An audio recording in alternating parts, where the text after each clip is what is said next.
तो आज हम स्केलर और वेक्टर क्वांटिटीज़ के बारे में पढ़ेंगे।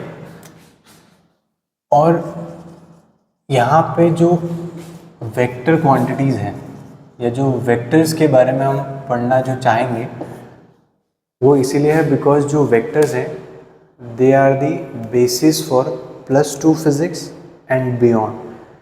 क्योंकि हायर फिज़िक्स को पढ़ने के लिए आपको वेक्टर्स की नॉलेज होना बहुत ज़रूरी है। ये हर जगह बीच में आएंगे, you can not skip them. तो अभी हम बात करने जा रहे हैं कि स्केलर एंड वेक्टर क्वांटिटीज़। पहले तो ये समझते हैं कि ये होती क्या है, ठीक है। These are physical quantities, these are physical quantities. Physical quantities होने का क्या मतलब है कि इनका एक वजूद है, they exist and they can be measured, they can be measured. तो फिजिकल क्वांटिटीज़ को मेजर करने के लिए, ठीक है, दे कैन बी मेजर्ड। इनको मेजर करने के लिए यूनिट होती है।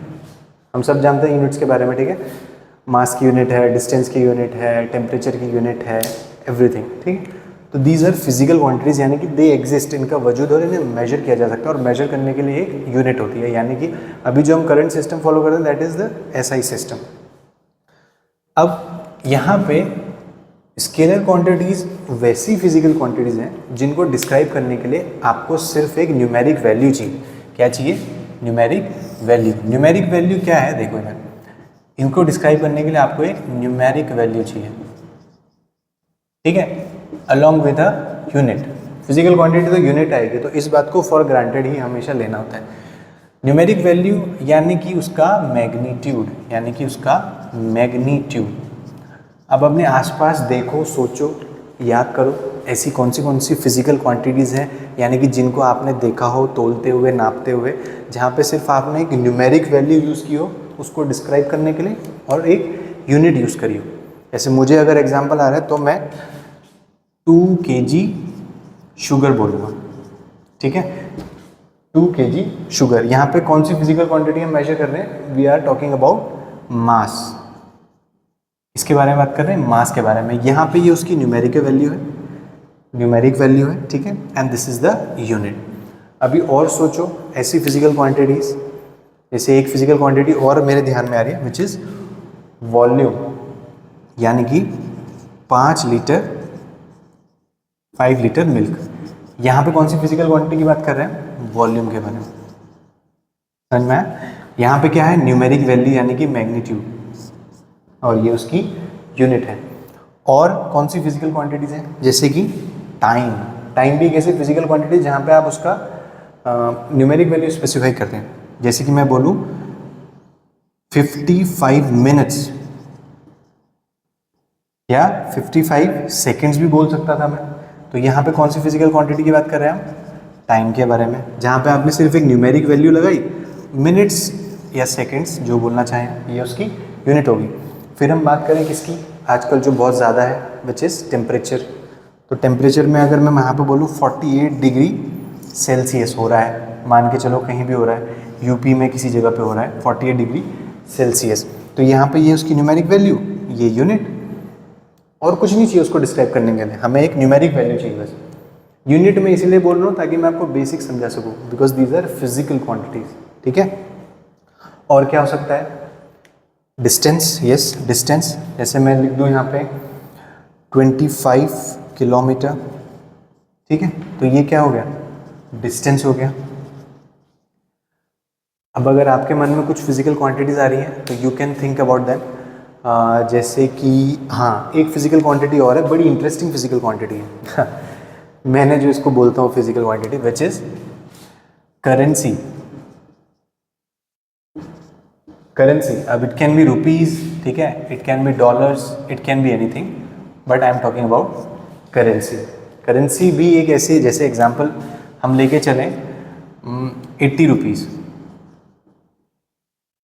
80 रुपीज़, ठीक है, यूनिट यहाँ पे करेंसी में ये रुपी में बोल दिया हमने, दिस इज़ द मैग्नीट्यूड। समझ में आई आपको बात? अभी और ऐसी कौन सी फिजिकल क्वांटिटीज हो सकती हैं? जैसे कि हमने ले लिया है मास, टेम्परेचर, वॉल्यूम, करेंसी, हाँ ठीक है। एक फिजिकल क्वांटिटी और है जो अभी तो नहीं आएगी आपके, बट आगे आएगी, विच इज़ वर्क, ठीक है। वर्क भी एक ऐसी फिजिकल क्वांटिटी है जिसमें सिर्फ आपको एक यूनिट मतलब एक मैग्नीट्यूड चाहिए, न्यूमेरिकल वैल्यू चाहिए और एक यूनिट चाहिए, ठीक है।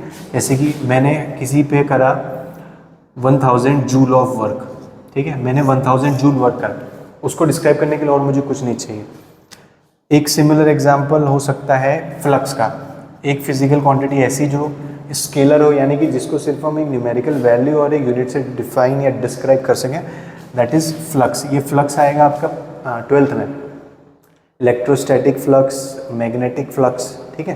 तो ये कौन सी क्वांटिटीज हो गई? फिजिकल क्वांटिटीज, यानी कि जिसको एक न्यूमेरिकल वैल्यू से हम डिस्क्राइब कर सकते हैं, सिर्फ न्यूमेरिकल वैल्यू चाहिए along with a unit, that is understood. इनके बारे में, स्केलर क्वांटिटीज के बारे में एक और अच्छी बात है, स्केलर क्वांटिटीज के बारे में एक और अच्छी बात है कि ये जो लॉज ऑफ अरिथमेटिक हम आज तक पढ़ते आए हैं, यानी कि एडिशन, सब्ट्रैक्शन, मल्टीप्लिकेशन, डिविजन, ये उनको सिंपल से फॉलो करते हैं। फॉर एग्जाम्पल मैं यहाँ पर ये एग्जाम्पल दे रहा था, मैंने बोला 2 kg शुगर ना, तो अगर बताओ मैं 2 kg शुगर और 1 kg शुगर दोनों को एक ही में डालूँ तो कितना kg शुगर हो जाएगा? 3 kg शुगर। और अगर मैं वहीं पे 2 kg शुगर में से 1 kg शुगर हटा दूँ तो कितना हो जाएगा? 1 kg शुगर। यहाँ पे एडिशन और सब्ट्रैक्शन फॉलो हो रहा है। सिमिलरली 5 लीटर मिल्क मैं सेम चीज़ कर सकता हूँ। 5 लीटर मिल्क में 1 लीटर मिल्क ऐड करूँगा तो 6 लीटर हो जाएगा। 5 लीटर मिल्क में से मैं 1 लीटर मिल्क सब्ट्रैक्ट करूँगा या मतलब रिमूव करूँगा तो it is going to be 4 litre milk. Same goes for time, ठीक है। Same goes for temperature as well. हम किसी को, जैसे एक टेम्परेचर अभी इनिशियली 48 डिग्री सेल्सियस है, बट 2 डिग्री सेल्सियस और बढ़ गया तो resulting temperature is going to be 50 degree Celsius. अभी जैसे मैं 10 kg ऑरेंज है, ठीक है, अब इनको मैंने दो kg में डिवाइड करना है, तो मैं क्या करूँगा? सिंपली डिवाइड बाई 5, तो आई विल गेट 2 kg के पोर्शंस, ठीक है। तो these are the things about scalar quantities. पहले तो they only require a numerical value जिसको मैग्नीट्यूड बोला जाता है, ठीक है। Then they follow laws of arithmetic, that is addition, subtraction, multiplication and division. But जो वेक्टर क्वांटिटीज हैं तो वो भी physical quantities, they are also physical quantities. It means वहाँ पे एक न्यूमेरिकल वैल्यू होगी, because that is the very definition of a physical quantity. वहाँ पे एक न्यूमेरिक वैल्यू होगी along with a unit, but वहाँ पे आप सिर्फ और सिर्फ न्यूमेरिक वैल्यू के बेसिस पे उसको डिस्क्राइब नहीं कर सकते। आपको न्यूमेरिक वैल्यू के साथ साथ डायरेक्शन भी चाहिए होती है। सबसे सिंपल एग्जांपल मैं दे रहा हूं, पोजीशन। एक सोचो अपने मन में, पोजीशन आपको बतानी है, ठीक है। जैसे मुझे अपने घर की पोजीशन बतानी है या आपको अपने घर की पोजीशन बतानी है, और मैं अगर कह रहा हूं कि मेरा घर बीकानेर स्वीट्स से 100 मीटर लेफ्ट में, ठीक है, देखना ध्यान से, 100 metre left of Bikaner, 100 metre numeric value left यानी कि डायरेक्शन। आप और कोई तरीके से इसको पोजीशन को स्पेसिफाई कर ही नहीं सकते, you need direction to specify position, ठीक है। तो मैं सिर्फ बोल दूं 100 metre Bikaner sweets, that doesn't make sense. तो पोजीशन स्पेसिफाई करने के लिए you need to mandatorily specify the direction. दूसरा एग्जांपल, हम एक ऐसी क्वांटिटी अगर और सोचें जहाँ पे आपको along with the numeric value you have magnitude, you also need a direction, so that is going to be, एक और क्वांटिटी अगर हम सोचें that is going to be wind speed. चलो फॉर एग्जांपल विंड स्पीड, अभी मैं बहुत basic example दे रहा हूँ। विंड स्पीड, हवा चल रही है, अब बेटर क्वेश्चन वुड बी कहाँ को चल रही है? इधर को चल रही है, इधर को चल रही है, इधर इधर, यानी कि east west north south. Wind speed हम लिख सकते हैं फॉर एग्जाम्पल 5 मीटर पर सेकेंड से टुवर्ड्स ड्यू नॉर्थ। क्या लिख रहा हूँ? Due north. ड्यू नॉर्थ यानी कि टुवर्ड्स नॉर्थ, सीधे नॉर्थ को जा रहा है, ठीक है। एक और एग्जांपल ले सकते हैं हम ऐसी क्वांटिटी का जहाँ पे आपको न्यूमेरिकल वैल्यू के साथ डायरेक्शन भी स्पेसिफाई करनी, that is force. Force apply कर रहे हैं, कहाँ को कर रहे हैं? That is a better question, that gives a whole picture कहाँ को अप्लाई कर रहे हैं। तो मैं अब जैसे कि ये एक बॉक्स है यहाँ पे रखा हुआ, ठीक है, दिस इज अ बॉक्स। अब यहाँ पे कोई ऐसे फोर्स अप्लाई कर रहा है 100 न्यूटन का, फोर्स अप्लाई कर रहा है 100 न्यूटन का। तो यहाँ पे हम सिर्फ 100 न्यूटन का फोर्स, अगर मैं इसको हटा दूँ और बोलूँ 100 न्यूटन का फोर्स अप्लाई कर रहा है, तो that does not give you a picture, the complete picture. तो हम बोलेंगे 100 न्यूटन का फोर्स टुवर्ड्स राइट अप्लाई कर रहा है, ठीक है। तो 100 न्यूटन का फोर्स टुवर्ड्स राइट, समझ में आई बात। एंड सिमिलरली, हालांकि फोर्स का ही एक कंपोनेंट है, हम बोल सकते हैं वेट, ठीक है। Weight is also vector quantity, help, that is a kind of force, वो उसको वेट बोल दिया हमने बस, ठीक है। तो it is also vector quantity. बस ये है कि वेट जो हमारा है हमेशा वो towards the centre of earth लगता है, अर्थ के सेंटर की तरफ लगता है, ठीक है। तो जैसे कि मैं बोलूँ कि वेइंग मशीन जो है वो 800 न्यूटन का, मेरी बॉडी वेइंग मशीन पे 800 न्यूटन का फोर्स अप्लाई कर रही है, कहाँ को, डाउनवर्ड्स, ठीक है। ये भी हम लिख सकते हैं, समझ में आया। लेकिन मतलब what is different about vector quantities, क्या यूनिक है इनके बारे में, क्यों ये इतने इंपॉर्टेंट है। द सिंपल थिंग इज, जो हम आज तक पढ़ते हुए हैं, एडिशन, सब्ट्रैक्शन, मल्टीप्लिकेशन, डिवीजन, ये उन पे अप्लाई ही नहीं होते हैं। These things don't apply to them. हमें अगर वेक्टर क्वांटिटीज को ऐड करना है, सब्ट्रैक्ट करना है, जैसे मैं एक एग्जांपल से समझाता हूँ।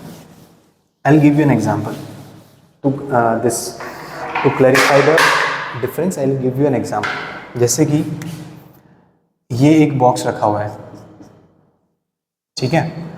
इस बॉक्स पे इधर को आपका लग रहा है 5 न्यूटन का फोर्स और इधर को लग रहा है 8 न्यूटन का force, but this does not mean कि इस पे टोटल फोर्स 30 न्यूटन है, this does not mean that.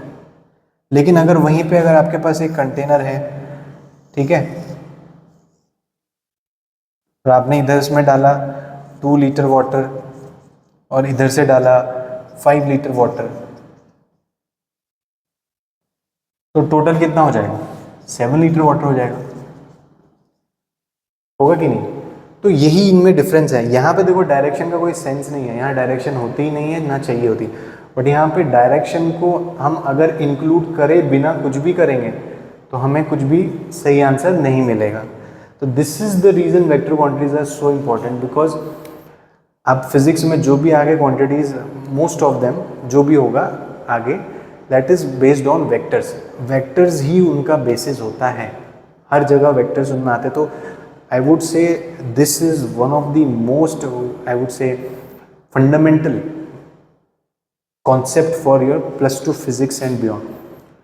अब अगर ये सब नहीं करते हैं तो क्या करते हैं, अगर हम सिंपल अरिथमेटिक नहीं अप्लाई कर सकते तो क्या कर सकते हैं। तो यहाँ पे जो अप्लाई होता है दैट इज, हम बोलते हैं लॉज ऑफ वेक्टर अलजेब्रा।